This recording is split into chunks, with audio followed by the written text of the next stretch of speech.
E Part 1. Ida. Did you feel that? Ida placed her hand on her cheek while turning away from the open window.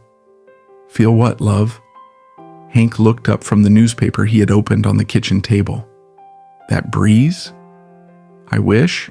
It's hotter than blue blazes in here. Ida knew her husband's answer was true. Her damp blouse sticking to her back was proof enough. But yet, there was that breeze she had felt on her cheek just for an instant. Then it was gone. You're right. Would you like some iced tea? We can sit outside for a while, watch the sun go down. Moments later, Ida brought out the old tray with a pitcher and 2 glasses. She and Hank settled themselves comfortably on the front porch in their favorite chairs. It's almost your big birthday. Have you decided what you want to do this year? Hank took a long sip of his drink, then placed the glass down on the small metal table between them. We can barbecue and set up the kiddie pools in the back. Maybe I'll bake a pie or a special dessert. There's a new recipe I've been meaning to try. You sure you don't want to go someplace instead? We can try that new place on Main Street. Joe said they make a mighty good pecan pie. He and the wife were raving about it. She sat up suddenly. There it is again. You must have felt it that time? Her heart thumped unexpectedly. Hun, I'm starting to worry about you. It's happening a lot lately, no? Hank looked at her quizzically over his glasses. Ida flushed. No, not really. Never mind. Just a silly old woman getting older by the moment. She changed the subject. Have you heard from the kids lately? Sure did. Jackie has some sort of surprise she's cooking up for your birthday. Any clue what that could be? I tried my best to get it out of her. She said I let the cat out of the bag too many times to be trusted again. Can't imagine for the life of me what that girl is up to now. Maybe she's expecting? She has got her hands full with the tribe running under her feet already. Can't picture another little one on the way right about now. Ida responded with her thoughts elsewhere. That breeze blew in for the 3rd time in just a few minutes. It never comes that often. Must be something besides Jackie's surprise that's brewing. Something in the air. Come to think of it, Michael was acting awful suspicious when I dropped the kids off after practice yesterday. Did you question him? Sure did. Rushed the kids in and shut the door in my face. Leaves me wondering if there's something more than his typical rudeness. Maybe he's in cahoots with Jackie. I do love those kids, hun. But sometimes I can't figure them out for the life of me, like they were dropped here from another planet. She stroked her cheek absent-mindedly, thinking that she felt the same way about herself. Then, just on cue, another breeze swept by. Part 2. Natalie screaming in pain, with sweat pouring down her face. She begged him for help. You have to get me to the hospital. I can't do this. You have no choice, girl. I ain't calling for no help. You can think twice about laying down with that fella next time he comes sniffing around.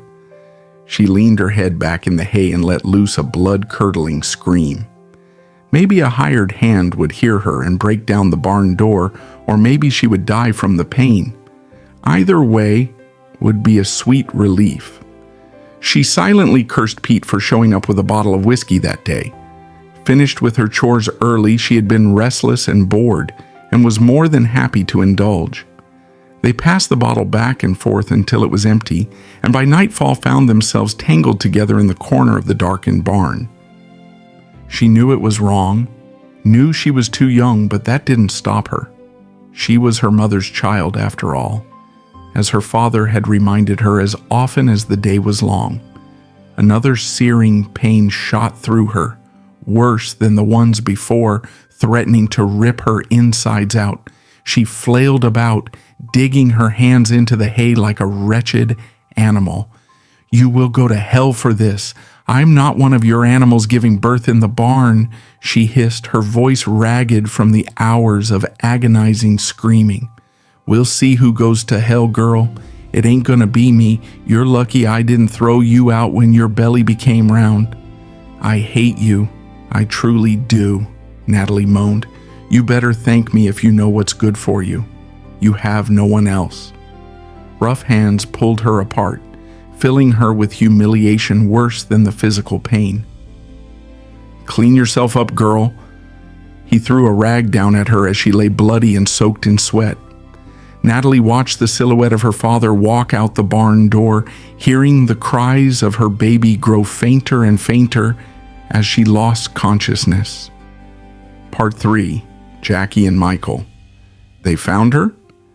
Jackie scooped ice cream into 2 bowls and handed one to her brother as she sat down at the kitchen table next to the playpen. "Holy shit. Are you serious?" He cleared the toys off and sat down across from her. "Totally. Tell me everything." Michael switched off his phone, giving her his full attention. "Well, apparently Mom was left on the steps of Main Street Church. She was wrapped in a burlap sack as if she were a bag of seed." "That's sick." He shook his head, looking horrified at the thought of their mother starting life in that manner. "Yeah, Grandma and Grandpa were the first ones to arrive that Sunday morning and discovered her. They took her home and eventually were able to legally adopt her. It was all very hush-hush. No one knew anything all these years. Who is the mother? A farm girl from the outskirts of town. Her own mother had died in childbirth, and her father raised her. From what we were able to piece together, he was a very cruel man. He didn't even tell her if she had a boy or girl. He just took the baby away from her right at birth. Horrifying. The siblings sat quietly absorbing the information. They knew their mother was adopted, but the details had always been a mystery. "Is the reunion set?" Michael asked, breaking the silence. "Yes, she'll be at Mom's birthday party. I can't wait to meet her." "Same," Michael said, his voice muffled as he licked the last soupy drops of ice cream out of his bowl. "Ew, you still do that?" Jackie looked at her brother with disgust. "Sure do." Part 4. The Birthday Party. The 2 women sat on lawn chairs sipping their iced tea, their feet in the kiddie pool. They appeared more as sisters than mother and daughter, with only 15 years separating them. Being surrounded by the children, playing and laughing filled them with joy. Their blue eyes sparkled as they looked at each other in amazement. Although 60 years had passed since last being together, the love they felt for one another was strong. Natalie leaned in close and whispered, "I blew you kisses all the time, more on special occasions." "I know," Ida replied, absent-mindedly stroking her cheek. "I felt them all."